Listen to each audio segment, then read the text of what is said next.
La fin du monde ne ressemblera à rien de ce que vous avez pu voir auparavant. Pouvez-vous expliquer à quoi cela ressemblera? Très bien, mais il faut comprendre ceci. Cela a été un long service, mais nous commençons enfin à souffler. Le meilleur burger de la ville, je vous le dis. Je vous le confirme, j'étais affamé. Contrôle ici la surveillance. J'ai un objet non identifié dans la haute atmosphère en approche d'Alex. Nous recevons des rapports urgents indiquant qu'il s'agit d'un déversement chimique massif, mais les autorités n'ont pas encore confirmé la source. Nous recevons la confirmation que le fleuve entier est contaminé. Nous diffusons une information de dernière minute et ce que nous voyons est sans commune mesure avec tout ce que j'ai pu rapporter au cours de ma carrière. Les autorités de plusieurs pays confirment que des fleuves majeurs sont soudainement devenus rouges. C'est le spectacle le plus étrange que j'ai jamais vu. Des rivières qui deviennent rouges. Imaginez le chaos sur Terre. Plus d'eau potable. Aucune explication scientifique claire. Mon Dieu, c'est en train d'arriver. Est-ce qu'on reste là? Ne devrions-nous pas aller aider? Aider, c'est le jugement de Dieu. Nous recevons également des informations de dernière minute des gens à travers plusieurs régions, signal du feu tombant du ciel. C'est incroyable. Regardez les traînées. Je m'excuse, je lis ces rapports au fur et à mesure qu'ils arrivent. Les témoins décrivent des flammes descendant à travers les nuages comme dans un film. Regardez ça, le ciel est en train de tomber. Oh mon Dieu, il tombe. C'est la fin. Mais qu'en est-il si vous avez de l'argent? Vous pouvez sûrement échapper à tous ces désastres durant cette période. L'argent ne vous sauvera pas. Ces bunkers secrets souterrains ne serviront à rien. Le monde doit se repentir. Le jugement de Dieu arrive. Ce ne sont pas des phénomènes étranges, ce sont des prophéties. Monsieur, votre argent ne vous sera d'aucune utilité maintenant. Venez vous repentir. Croyez en Jésus-Christ. Croyez en Jésus-Christ. Pourquoi devrais-je? J'ai un bunker. J'ai de l'argent. Quel genre de Dieu laisse tout cela arriver? Ces choses étranges. Pourquoi votre Dieu ne nous laisse-t-il pas vivre nos vies? Monsieur, tout cela arrive à cause du péché dans le cœur des hommes. Jésus-Christ est notre arche de salut. Ouais, bien sûr. Jésus déclare explicitement qu'avant son retour, il y aura des signes dans le soleil, la lune et les étoiles. Il y aura des troubles sur terre et un ébranlement des puissances des cieux. Des phénomènes comme des lunes de sang. Ce n'est pas vrai. Maintenant, lorsque nous arrivons au chapitre 9 de l'Apocalypse, le surnaturel s'intensifie réellement. Un puits sans fond s'ouvre et une fumée infernale recouvre la terre. L'enfer sur terre. Nous sommes devant l'un des principaux hôpitaux ce soir, où les médecins disent que les patients arrivent plus vite que le personnel ne peut les prendre en charge. La plupart signalent des problèmes respiratoires après avoir été exposés à la fumée. Restez à l'intérieur, fermez toutes les fenêtres et les portes. Calfeutrez les ouvertures si possible. Ne sortez pas sauf en cas de nécessité absolue. Les autorités affirment que l'endroit le plus sûr en ce moment est à l'intérieur. Les hôpitaux sont sous une pression extrême et la source de la fumée reste inconnue. Restez groupés. Quoi qu'il arrive dehors, nous ne l'affrontons pas seuls. Patients, gardez le bébé couvert. Je vis ici depuis 40 ans, je ne vais pas fuir maintenant. Esther, s'il te plaît, ne me quitte pas. Je ne le ferai pas. Nous prions et nous endurons. Esther, à quoi ressemblent les sauterelles? La Bible dit qu'elles ne ressemblent à rien de ce que ce monde a connu. Vite rentrez. Qu'est-ce que c'est dans la fumée? Rentrez, tous rentrez. Les sauterelles dans Apocalypse 9. La terre verra la manifestation physique de démons littéraux. La tribulation verra ces êtres démoniaques lâchés sur terre, et ils sont terrifiants. Dieu ait pitié de moi. Selon les rapports, le tourment n'est pas aléatoire. Les témoins disent que cela a commencé après que des créatures ont émergé de la fumée qui a obscurci le ciel. Seigneur, pardonne-moi. S'il te plaît, protège-nous. La douleur a été maintes fois comparée à la piqûre d'un scorpion.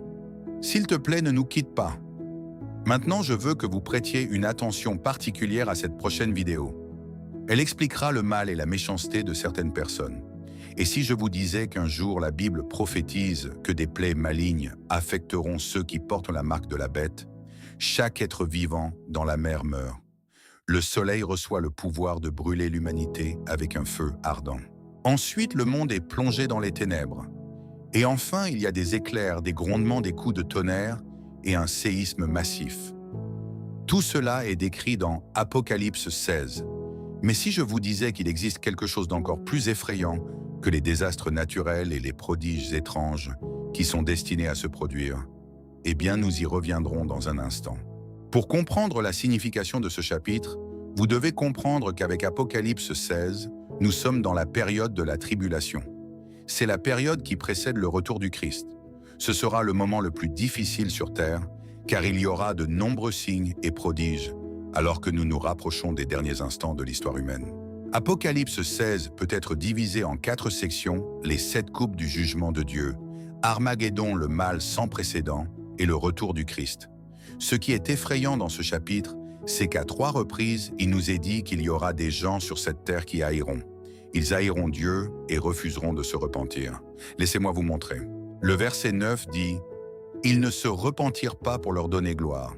Le verset 11 dit « Et ils blasphémèrent le Dieu du ciel à cause de leur douleur et de leurs plaies, et ils ne se repentirent pas de leurs œuvres. » Et le verset 21 dit « Et les hommes blasphémèrent Dieu à cause du fléau de la grêle. » Je veux que vous compreniez que durant cette période, le monde est sous l'influence maléfique du diable, de l'antéchrist et du faux prophète. Le mal dans ce monde aura tellement saisi le cœur de tant de personnes que la Bible nous dit qu'elles refuseront de se repentir. Laissez-moi vous dire certaines choses qui se produiront durant cette période, afin que vous compreniez à quel point les cœurs seront endurcis.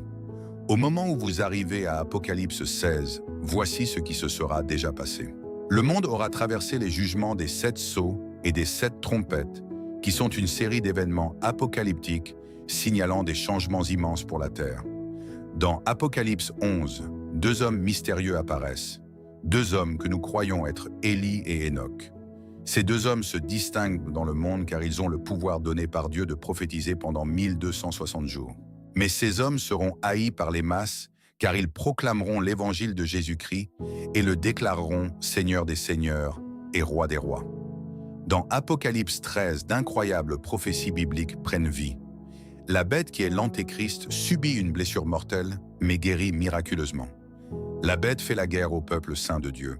La marque de la bête est imposée et la persécution des chrétiens sera plus répandue et sévère que jamais dans l'histoire.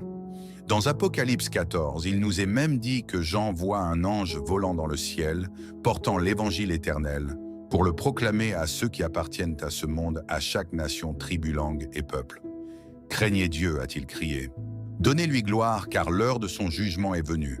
Adorez celui qui a fait le ciel, la terre, la mer et les sources d'eau. » Après tout cela, n'est-il pas effrayant de lire dans Apocalypse 16 que les gens blasphémeront Dieu et ne se repentiront pas? Je crois que l'apparition de l'Antéchrist et son accession au pouvoir mondial éveilleront un mal incroyable dans le cœur de beaucoup de gens. À ce stade de la tribulation, il y aura ceux qui professaient autrefois le christianisme, mais qui se détourneront. Ce sera la grande apostasie. Il y aura des chrétiens qui céderont à la peur et à la pression de la société et prendront la marque de la bête. Il y aura des chrétiens qui prendront la marque parce qu'ils ne veulent pas être persécutés.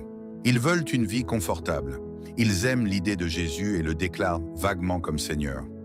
Mais lorsqu'ils seront confrontés au choix difficile du confort ou de la persécution pour l'amour du Christ, beaucoup choisiront le confort. Aujourd'hui, nous vivons dans une époque où l'on peut librement entendre l'évangile de Jésus-Christ dans la plupart des pays du monde. Mais durant cette période de la tribulation, l'Antéchrist s'opposera à l'évangile. Vous pourriez demander pourquoi y aura-t-il une rébellion aussi ouverte envers Dieu? Pourquoi tant de gens choisiront-ils de ne pas se repentir et de rejeter Dieu? Eh bien, voici une théorie. L'apôtre Paul écrit sur la fin des temps et le retour de Jésus-Christ. En parlant de l'Antéchrist, il écrit ceci dans 2 Thessaloniciens 2:6. « Et maintenant vous savez ce qui le retient, afin qu'il ne paraisse qu'en son temps. » Paul nous présente la notion du retenant ou celui qui retient, et il indique ici qu'il existe une force qui freine l'Antéchrist. Les étudiants des prophéties bibliques ont des avis divergents sur l'identité de celui qui retient, et voici les points de vue les plus débattus. Premièrement, celui qui retient pourrait être l'archange Michel. Deuxièmement, celui qui retient pourrait être l'Église.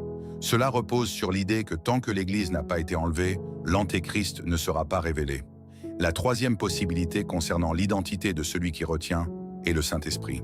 Ceux qui croient qu'il s'agit du Saint-Esprit soutiennent que la présence du Saint-Esprit en nous est ce qui retient la puissance de l'iniquité et la révélation de l'Antéchrist.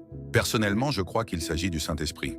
Et ainsi, avec cette possibilité que le Saint-Esprit soit celui qui retient, il est logique de voir une telle froideur dans le cœur de beaucoup dans Apocalypse 16. Parce qu'en plus d'être celui qui retient, le Saint-Esprit travaille dans le cœur des gens pour les convaincre de péché et les pousser à la repentance. Mais dans Apocalypse 16, nous voyons des gens qui rejettent Dieu, des gens qui vont jusqu'à blasphémer Dieu et refusent de se repentir. Je crois que c'est en partie parce que le Saint-Esprit agira différemment durant cette période. Le Saint-Esprit sera toujours actif, mais je crois que son œuvre sera bien différente de celle de la période précédant l'enlèvement. C'est pourquoi vous verrez un endurcissement dans le cœur de beaucoup, alors même que Dieu déverse les 7 coupes de jugement. Et même après cela, les gens restent à froid envers Dieu. Pour vous donner une perspective sur ce que sont ces jugements et à quoi ils ressemblent, la première coupe, cette coupe n'affecte que ceux qui ont pris la marque de la bête et choisi de suivre l'Antéchrist. La Bible nous dit que des ulcères malins et douloureux frappèrent les hommes qui portaient la marque de la bête et qui adoraient son image. La deuxième coupe, c'est là qu'il nous est dit que tout être vivant dans la mer est mort. Imaginez donc que chaque créature sous-marine a disparu. La troisième coupe, toutes les sources d'eau douce sont changées en sang. Comme le dit la Bible, le troisième ange versa sa coupe dans les fleuves et les sources d'eau, et ils devinrent du sang. Le quatrième jugement est celui où le soleil reçoit le pouvoir de brûler les hommes par le feu, et ils sont consumés par une chaleur intense. Le cinquième jugement est une obscurité horrible qui couvrira la terre. Le sixième jugement est celui où le fleuve Euphrate s'assèche, ouvrant la voie au diable, à l'Antéchrist et aux faux prophètes pour préparer les dirigeants du monde à la bataille finale d'Armageddon. Et enfin, lors de la septième coupe, nous entendons les mots « c'est fait ». Cela signifie que cette coupe achèvera la colère de Dieu durant la tribulation. Ce jugement provoque un séisme mondial massif tel qu'il n'en a jamais été vu depuis que l'homme est sur Terre. Maintenant, imaginez qu'après tout cela, la phrase finale de ce chapitre soit « Et les hommes blasphémèrent Dieu à cause du fléau de la grêle ». Maintenant, vous ne pouvez pas parler d'Apocalypse 16 sans parler d'Armageddon. Dans Apocalypse 16, la Bible déclare « Ils les rassemblèrent dans le lieu appelé en hébreu Armageddon ». Armageddon ne peut être décrit que comme la guerre de toutes les guerres. L'Antéchrist rassemblera tous les peuples sous son influence maléfique. Ces personnes loyales à l'Antéchrist formeront leurs armées pour faire la guerre au peuple de Dieu. Maintenant, après tout cela, laissez-moi vous poser une question. Si Jésus revenait aujourd'hui, seriez-vous prêts? Pourriez-vous affirmer que votre cœur est fermement attaché au Christ? Si l'Antéchrist était révélé aujourd'hui, quel genre de chrétien seriez-vous? Seriez-vous du genre à accepter la marque par peur de la persécution, par désir d'une vie confortable? Le temps presse. Le temps presse toujours. Chaque jour où vous vous réveillez est un jour de plus qui vous rapproche de la rencontre avec le Seigneur. C'est un jour de plus vers la seconde venue du Christ. Alors comment utilisez-vous votre temps? La plupart d'entre nous mènent une vie relativement normale. Nous allons travailler, nous passons du temps en famille, nous poursuivons nos objectifs et nos intérêts personnels. Mais en dehors de tout ce temps consacré à ces choses, quelle attention accordons-nous réellement à Dieu? Combien de temps consacrez-vous à vous assurer d'être prêt à rencontrer le Seigneur? Combien d'efforts déployons-nous pour bâtir une relation étroite avec Jésus-Christ? La question que je cherche à poser est la suivante. Vivez-vous vraiment pour Jésus-Christ ou vous contentez-vous de mener votre vie en reléguant Jésus-Christ au second plan à côté de tout le reste? Vivez-vous vraiment en sachant qu'il existe une éternité à venir? Dans notre monde actuel, non seulement le mal et les problèmes rôdent à chaque coin de rue, mais toutes sortes de choses se disputent notre attention et il devient si facile de se laisser distraire de ce qui compte vraiment. Cependant, je suis fermement convaincu qu'au milieu de tout le chaos et de la confusion de ce monde, la voix de Dieu nous appelle encore. L'Esprit du Seigneur frappe à la porte de nos cœurs. Néanmoins, il nous appartient d'écouter. Hébreux 3,15 dit « Aujourd'hui, si vous entendez sa voix, n'endurcissez pas vos cœurs comme lors de la révolte. » La rébellion ne revêt pas toujours le sens extrême auquel nous l'associons. Vous ne cherchez peut-être pas délibérément à violer les 10 commandements en soi, mais le simple fait d'endurcir votre cœur lorsque vous entendez la voix de Dieu est une forme de rébellion. Proverbe 28,14 dit « Heureux l'homme qui est continuellement dans la crainte, mais celui qui endurcit son cœur tombera dans le malheur. » Une fois de plus, la Bible nous met en garde contre l'endurcissement du cœur. Mais que signifie avoir un cœur endurci? Cela signifie une cécité spirituelle. Cela signifie une insensibilité à la beauté et à la gloire de Dieu. Cela signifie poursuivre nos propres désirs au lieu des choses de Dieu. Mais heureusement, dans sa miséricorde, Dieu a offert de changer nos cœurs. Dieu peut changer nos cœurs. Ézéchiel 36, 26. Je vous donnerai un cœur nouveau et je mettrai en vous un esprit nouveau. J'ôterai de votre corps le cœur de pierre et je vous donnerai un cœur de chair. Il est temps de placer votre foi en Jésus. Aujourd'hui, si vous entendez sa voix, n'endurcissez pas votre cœur. Au lieu de cela, permettez-lui d'entrer et de changer votre vie à jamais. Dans les évangiles, Jésus a marché avec humilité et a été persécuté par les chefs religieux. Mais dans l'Apocalypse, il est puissant. Sa gloire et sa force sont libérées et exposées aux yeux de tous. Alors plongeons-y. La seconde venue de Jésus-Christ ne ressemblera en rien à la première. Il y a une différence immense entre la manière dont le Christ est présenté dans les évangiles et celle dont il est présenté dans le livre de l'Apocalypse. Lorsque Jésus est venu sur terre pour la première fois, il est né dans une mangeoire. Il n'est pas né dans une salle de trône royal. Jésus-Christ, le Fils unique de Dieu, est né parmi les animaux, ses premiers visiteurs, étant de modestes bergers venus des champs. Mais lors de sa seconde venue, lorsque Jean a vu le livre de l'Apocalypse se dérouler, il a décrit Jésus en ces termes: « Puis je vis le ciel ouvert, et voici parut un cheval blanc. Celui qui le montait s'appelle Fidèle et Véritable, et il juge et combat avec justice. Ses yeux étaient donc comme une flamme de feu. Sur sa tête étaient de plusieurs diadèmes. Il avait un nom écrit que personne ne connaît si ce n'est lui-même, et il était revêtu d'un vêtement teint de sang. Son nom est la parole de Dieu. Les armées qui sont dans le ciel le suivaient sur des chevaux blancs, revêtus d'un fin lin blanc pur.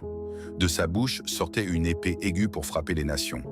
Il les pètera avec une verge de fer, et il foulera la cuve du vin de l'ardente colère du Dieu Tout-Puissant. Il avait sur son vêtement et sur sa cuisse un nom écrit « Roi des rois et Seigneur des seigneurs ». Dans les évangiles, Jésus s'est tenu devant Ponce Pilate, le gouverneur, et n'a rien dit. Pilate lui demanda « Es-tu le roi des Juifs ?» Jésus répondit « Tu le dis ». Jésus fut accusé par les chefs religieux, les principaux sacrificateurs et les anciens, mais Jésus ne répondit rien. Pilate lui demanda même « N'entends-tu pas tout ce qu'il dépose de contre toi ?» Mais Jésus ne lui répondit sur aucune parole, ce qui étonna beaucoup le gouverneur. Pilate prit Jésus ainsi qu'un homme nommé Barabbas, un prisonnier notoire, et les présenta tous deux devant une foule immense. Pilate leur dit « Lequel voulez-vous que je vous relâche, Barabbas ou Jésus qu'on appelle Christ ?» La foule choisit Barabbas. Dans le livre de l'Apocalypse, lors de la seconde venue, tout genou fléchira et toute langue confessera que Jésus est Seigneur. Chaque gouverneur, chaque roi sur cette terre, chaque personne d'influence jusqu'au moindre prisonnier, tous fléchiront le genou devant Jésus ce jour-là. Dans les évangiles, Jésus a été jugé selon la loi du pays. Les pharisiens, les sadducéens, le gouvernement de l'époque, tous l'ont jugé digne de mort par crucifixion. Mais lors de sa seconde venue, Jésus viendra en tant que juge juste et saint. Il viendra pour juger toute méchanceté et tout péché. 2 Corinthiens 5,10 nous dit « Car il nous faut tous comparaître devant le tribunal de Christ, afin que chacun reçoive selon le bien ou le mal qu'il aura fait, étant dans son corps. » Dans les évangiles, alors que Jésus était sur le point d'être crucifié, on nous dit que les soldats romains se moquèrent de lui. Ils le dépouillèrent et le couvrirent d'un manteau écarlate. Ils tressèrent une couronne d'épines qu'ils posèrent sur sa tête et lui mirent un roseau dans la main droite.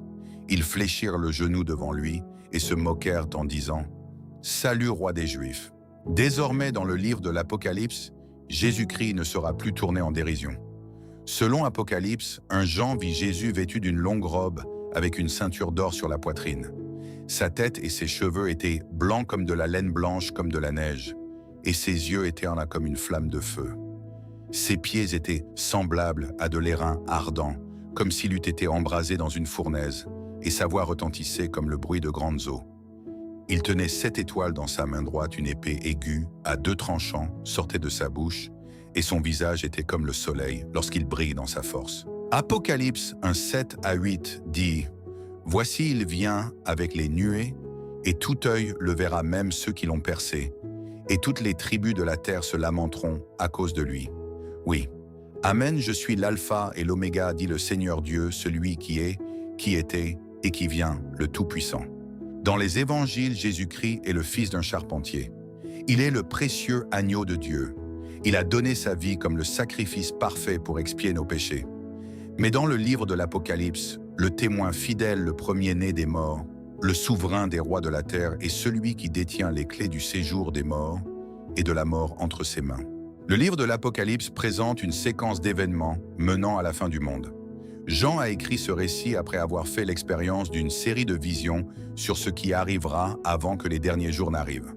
Commençons par le chapitre 1. Jean était sur l'île de Patmos lorsqu'il entendit une voix. Il se retourna et vit une silhouette qui l'effraya, au point qu'il s'écroula. La figure avait des yeux comme du feu, des pieds comme de l'air impoli, et une épée aiguë sortant de sa bouche.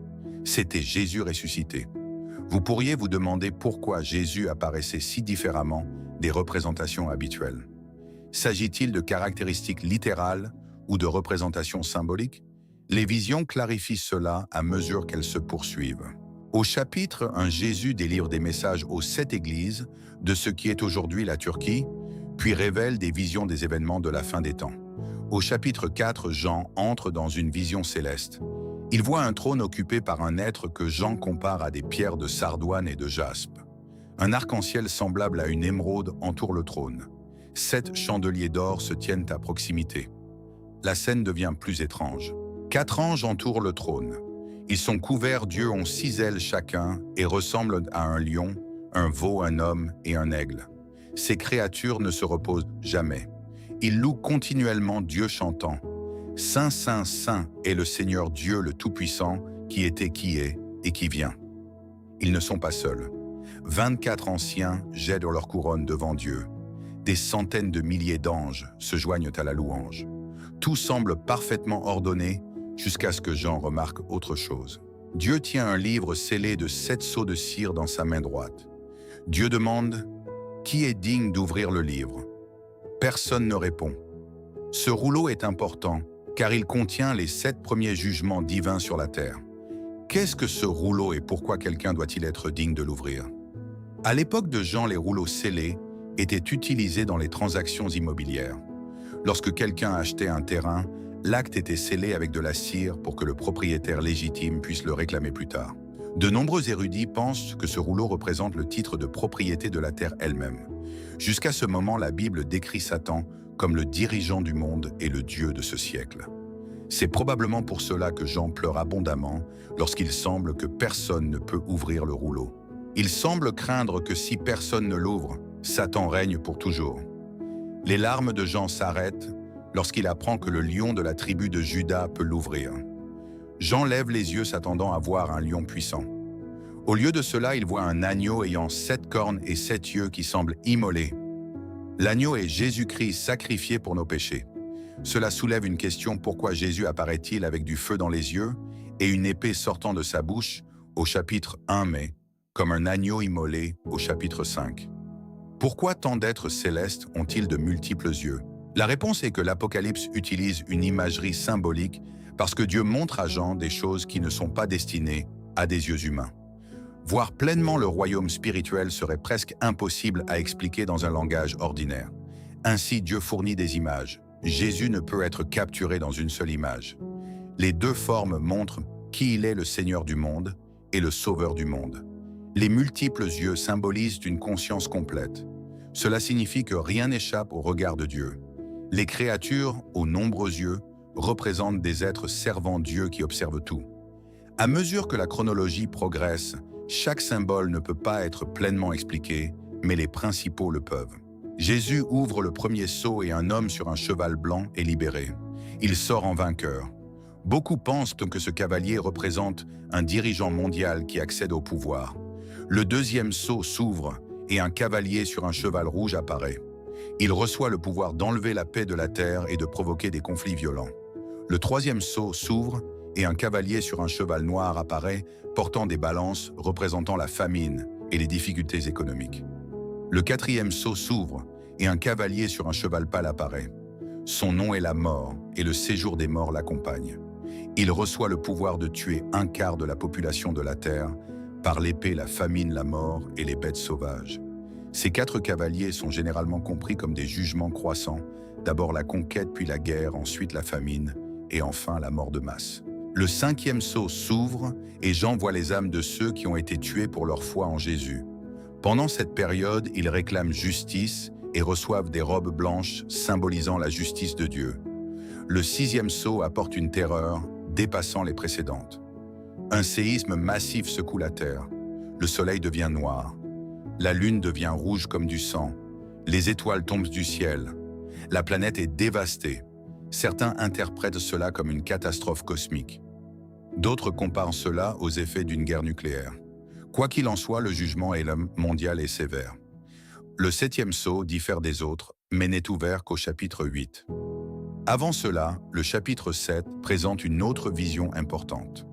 Jean voit 144 000 personnes issues des 12 tribus d'Israël. Dieu les marque et les protège. À ce stade, la raison de leur protection reste floue.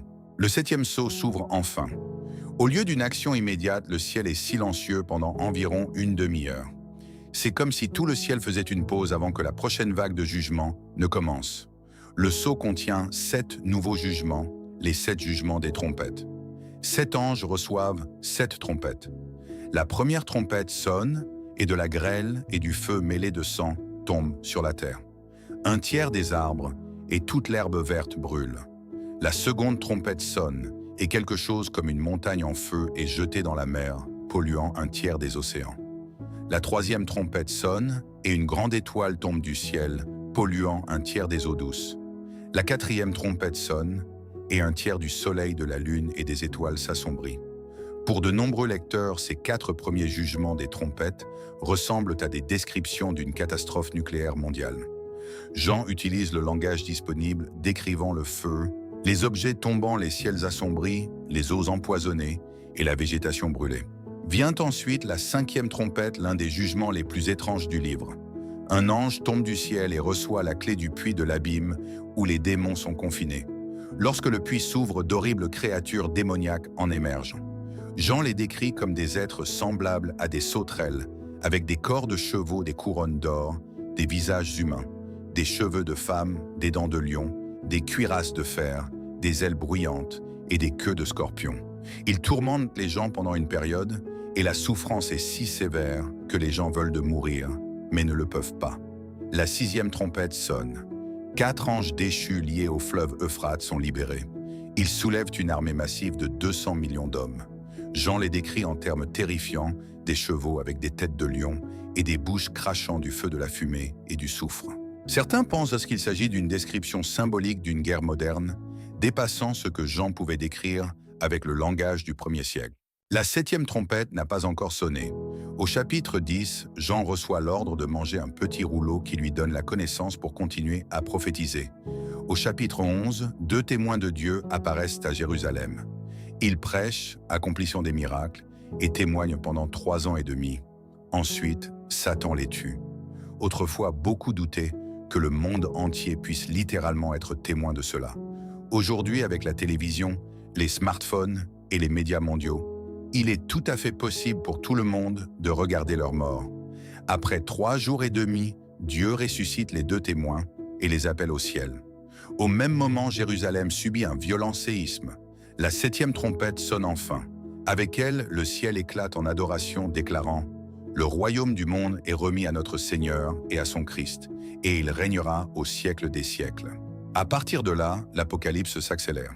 Les chapitres 12 et 13 sont particulièrement cruciaux, car ils révèlent le conflit spirituel profond qui sous-tend les jugements. Jean voit un signe grandiose dans le ciel, une femme enveloppée de soleil, la lune sous ses pieds, et une couronne de 12 étoiles sur la tête. Elle est sur le point d'accoucher. Un grand dragon apparaît avec 7 têtes d'10 et 7 couronnes attendant de dévorer son enfant à la naissance. L'enfant naît et est enlevé auprès de Dieu. Le dragon est Satan. L'enfant mâle est Jésus-Christ qui gouvernera les nations avec une verge de fer. La femme symbolise Israël. L'imagerie du soleil, de la lune et des 12 étoiles renvoie au rêve de Joseph dans la Genèse, où ces mêmes symboles représentaient sa famille, les ancêtres d'Israël. L'archange Michel précipite le dragon hors du ciel. Le dragon déverse alors sa rage sur la femme, mais Dieu la protège. Satan suscite 2 agents pour accomplir ses plans sur terre. Au chapitre 13, une bête surgit de la mer. Elle a 7 têtes, 10 cornes et 10 couronnes. Elle représente un dirigeant mondial, un empire soutenu par Satan. Bien qu'elle semble mourir puis revivre, ce n'est pas le Christ. C'est une fausse imitation du Christ appelée l'Antéchrist. Cette figure est liée au cavalier sur le cheval blanc du premier sceau. Elle s'élève tôt dans la chronologie et acquiert une puissance mondiale. Une autre bête surgit de la terre. La seconde bête ressemble à un agneau, mais parle comme un dragon. Elle accomplit des signes et des miracles et pousse le monde à adorer la première bête. C'est le faux prophète. Ensemble, la bête et le faux prophète contrôlent sur le monde et exigent que les gens reçoivent une marque sur leur main droite ou leur front pour participer à la société. Le chapitre 14 revient aux 144 000 mentionnés précédemment. Nous apprenons maintenant qu'ils sont les premiers Juifs à suivre Jésus durant le règne de l'Antéchrist. Ce sont des hommes sans armes qui suivent le Christ partout où il va et aucune tromperie n'est trouvée en eux. Beaucoup croient qu'ils servent de ministres de Dieu durant cette période et aident à répandre l'Évangile dans le monde entier. Au-delà d'eux, un ange vole dans les cieux, proclamant l'Évangile à chaque nation. Personne ne manquera d'avertissement. Un autre ange annonce la chute de Babylone, et un troisième annonce le jugement sur ceux qui adorent la bête. À ce stade, 7 anges reçoivent 7 coupes remplies de la colère finale de Dieu. Ce sont les derniers jugements avant la fin. La première coupe est versée et des ulcères douloureux éclatent sur ceux qui portent la marque de la bête. La seconde coupe transforme la mer en sang. La troisième coupe change les fleuves et les sources en sang. La quatrième coupe fait que le soleil brûle les gens d'une chaleur intense. La cinquième coupe apporte ténèbres et agonie au royaume de la bête. La sixième coupe est versée et le fleuve Euphrate s'assèche, préparant la voie au roi de l'Orient. Cela prépare le terrain pour la bataille finale. La septième coupe est versée et la terre est frappée par le plus grand séisme de l'histoire. Une grêle énorme tombe, les montagnes s'effondrent, les îles disparaissent. Le monde tel qu'on le connaît est brisé. Pourtant, même après tout cela, les survivants blasphèment Dieu au lieu de se repentir. Au chapitre 17, Jean voit d'une femme impie chevauchant une bête écarlate. Elle est appelée Babylone la Grande. Elle corrompt les nations et persécute les saints. Au chapitre 18, ce système inique fait face au jugement. Babylone tombe complètement. Vient alors le point culminant du livre. Au chapitre 19, Jésus revient. La figure terrifiante du chapitre 1 réapparaît, arrivant maintenant avec les armées du ciel. Ces armées incluent le peuple de Dieu. La bataille liée à la sixième coupe atteint son paroxysme. Satan. La bête et les rois de la terre rassemblent leurs forces pour combattre le Christ. Ils ne peuvent lui résister. Jésus parle et les ennemis sont vaincus. La bête et le faux prophète sont jetés dans l'étang de feu. Satan est enchaîné et jeté dans l'abîme pour 1000 ans. Le Christ règne alors sur terre pendant 1000 ans depuis Jérusalem.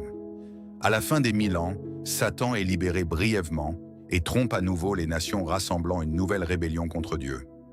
Mais le feu descend du ciel et les consume. Satan est jeté dans l'étang de feu pour toujours.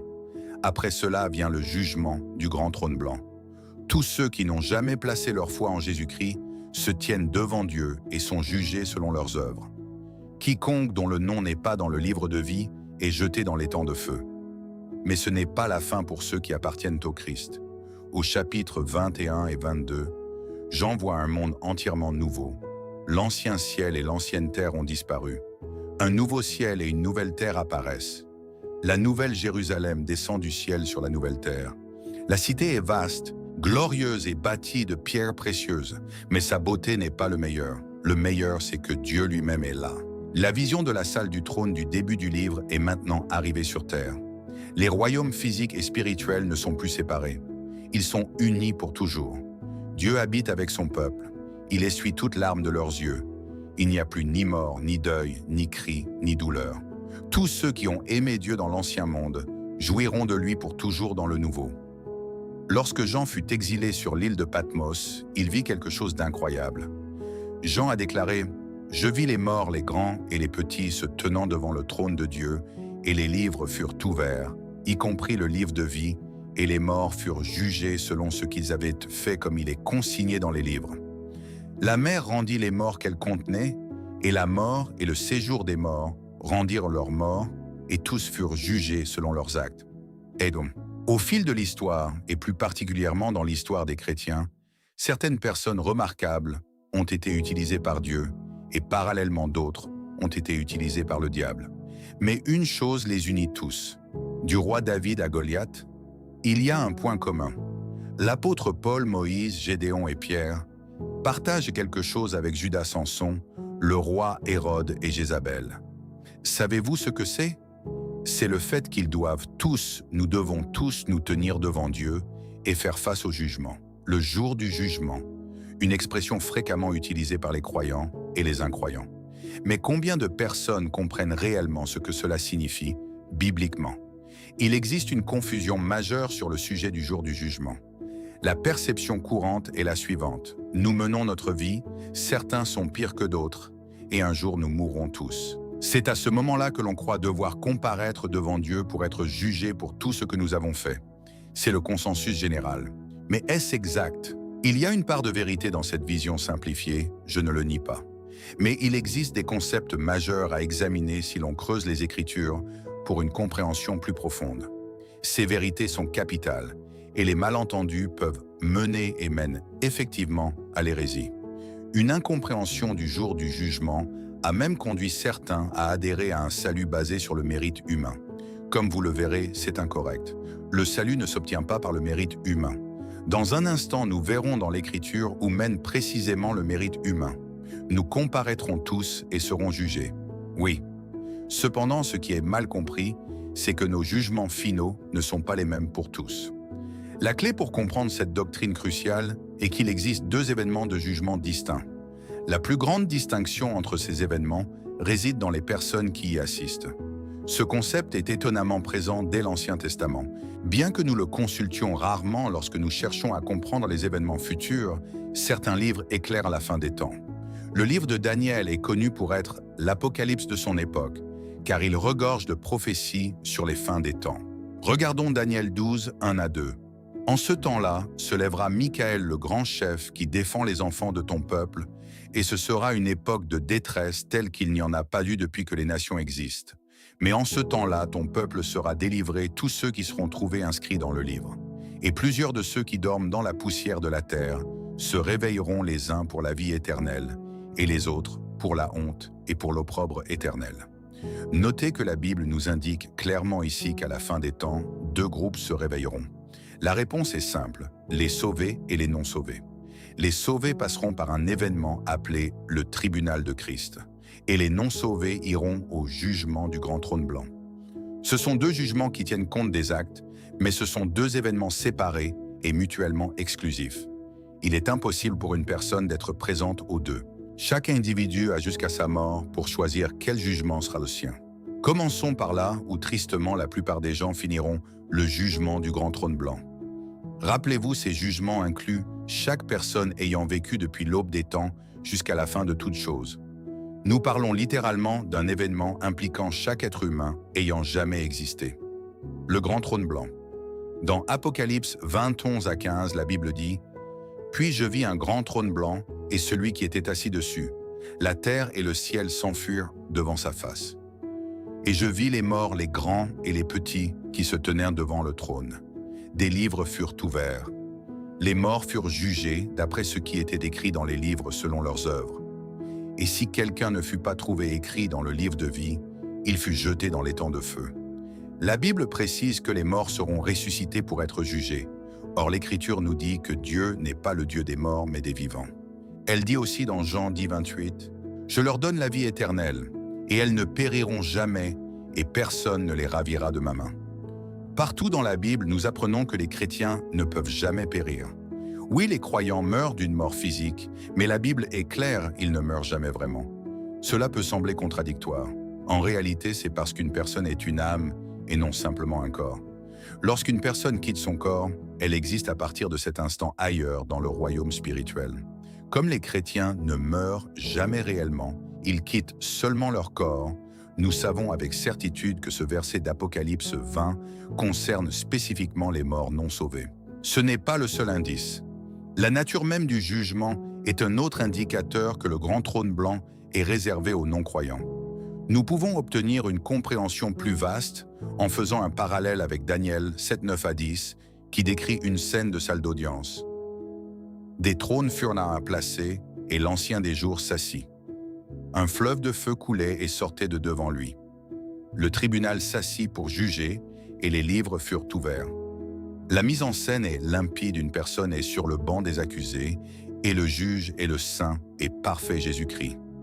Dans Apocalypse 20, comme dans Daniel 7, il est mentionné que des livres sont ouverts, les preuves des méfaits de la personne et le livre de vie. Cependant, pour le jugement du grand trône blanc, les personnes présentes ne sont pas inscrites dans le livre de vie car elles ne sont pas sauvées. Malheureusement, il n'y a ici aucun espoir. Elles sont jugées selon leurs œuvres terrestres. Sans le sang du Christ pour pardonner leurs péchés, elles ont une dette qu'elles doivent payer en totalité. Si quelqu'un refuse de croire en Jésus-Christ, il finit un jour ici. Dieu est juste et doit traiter le péché. Le jugement du grand trône blanc est l'un des tout derniers actes de Dieu pour ramener le monde à une parfaite harmonie et réconciliation avec lui. Imaginez tous ceux qui ce jour-là se sont fiés à leurs propres œuvres. Quelle tristesse de réaliser que leur péché les surpassait immensément. Un seul péché suffit à nous empêcher d'obtenir une récompense et nous plonge dans une dette insurmontable envers Dieu. Aucune bonne action ne peut annuler cette dette. Seul le Christ le peut. Arrivé devant le grand trône blanc, il est bien trop tard. Imaginez la honte et l'impuissance de devoir répondre pour soi-même. Imaginez chaque péché commis, chaque pensée impure, les choses que vous n'auriez jamais confiées à une âme lues à voix haute, alors que vous n'avez aucune excuse et personne pour vous défendre. Chaque mauvaise action, chaque mot comme preuve contre vous. Puis Dieu se tourne vers le livre de vie. Dieu est amour, il est miséricorde, et pourtant il est juste. À ce moment, il regarde un livre qui, si le nom y figurait, libérerait l'accusé. C'est peut-être la dernière occasion pour Dieu de montrer que tout cela aurait pu être évité par la foi. Hélas, le livre de vie se referme. Le verdict est coupable et la personne est envoyée dans l'étang de feu. Si vous m'écoutez et que vous n'êtes pas sauvé, je vous exhorte à croire en Christ et à lui faire confiance pour votre salut. La seule façon d'éviter le jugement du grand trône blanc est par le Christ. Passons maintenant au lieu où les croyants seront jugés, le tribunal de Christ. 2 Corinthiens 5,10 nous dit « Car il nous faut tous comparaître devant le tribunal de Christ, afin que chacun reçoive selon le bien ou le mal qu'il aura fait étant dans son corps. » Le contexte concerne les chrétiens. La Bible ne nous enseigne pas ici qu'un chrétien subira un jugement final de ses œuvres, avec la menace de l'enfer. Le bien et le mal mentionnés se réfèrent simplement à la manière dont un chrétien a vécu sa vie. La différence, c'est que ce jugement est une évaluation finale de la vie du croyant afin qu'il reçoive des récompenses pour son service au Christ. Certains recevront beaucoup, d'autres peu ou rien. Mais il est clair que les croyants, eux aussi, se tiendront devant Dieu à la fin de leur jour. Cependant, l'enjeu est bien moindre qu'au jugement du grand trône blanc. Les croyants sont déjà sauvés et scellés avec une demeure réservée au ciel. Il n'y a donc aucune menace sur leur destination éternelle. Chaque péché commis, même après le salut, est couvert par le sang du Christ. Comment les croyants peuvent-ils tirer le meilleur de ce jugement et s'y préparer pour qu'il soit un jour de joie? Nous devons décider dans notre cœur que ce jour compte. Même si nous ne sommes pas menacés par l'enfer, nous voulons entendre « C'est bien bon et fidèle serviteur ». Lorsque nous nous tiendrons devant lui, nous récolterons ce que nous avons semé. Le fruit que nous produisons importe. Préparons-nous en semant de bonnes graines maintenant, tant qu'il en est temps. Une fois notre temps écoulé, nous n'aurons plus la chance d'impacter ce monde pour le Christ.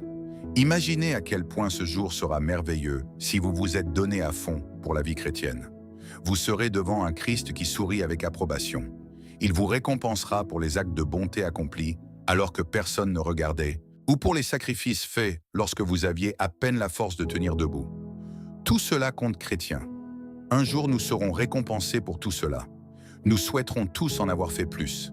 Alors vivez cette vie de la manière la plus honorable pour le Christ possible. J'espère que vous comprenez qu'il s'agit de deux événements distincts. L'un sera une expérience incroyable, pleine de joie dépassant notre imagination, et l'autre sera un chagrin déchirant et une déception totale. Où serez-vous? Je vous exhorte à faire confiance au Christ pour que vous puissiez être au tribunal de Christ. Si vous êtes déjà sauvés, avertissons autant de personnes que possible au sujet du jugement du grand trône blanc. Aidons tout le monde à comprendre la différence entre les deux.